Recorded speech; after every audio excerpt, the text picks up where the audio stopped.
Hola, em dic Anaïs Senli i ara estic fent una exposició a la Galeria Trama que va una mica sobre el tema del paisatge. Normalment, quan pensem en el paisatge, pensem en una cosa definida que està emmarcada en algun lloc, com el paisatge del mar o el paisatge de la muntanya. En aquest cas, m'agradaria presentar el paisatge més com una idea d'entorn, de quelcom que ens embolcalla i que d'alguna manera en formem part, però a la vegada també en som aliens. Aleshores he plantejat l'exposició com si fos una espècie de recorregut o de camí en el qual ens anem introduint, som habitants transitoris d'aquests espais que d'alguna manera per mi són com un punt de partida en el qual podem repensar sobre com construïm o imaginem l'entorn. És com plantejar molts paisatges en un paisatge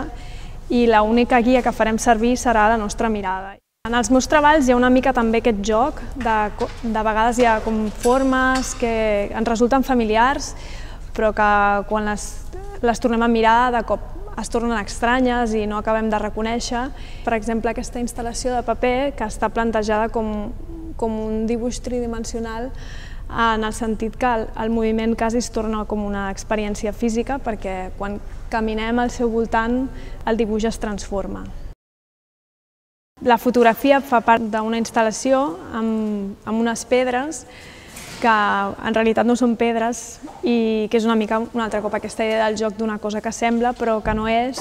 i la tensió aquesta entre natural i artificial. I en realitat són pedres que no pesen i amb elles també hi ha una instal·lació de so que el que fa és suggerir moviment, pedres que cauen, una mica per despertar l'atenció i no relaxar-los, com estar atents al que està passant perquè els sentits o el que veiem i el que passa es contradiu.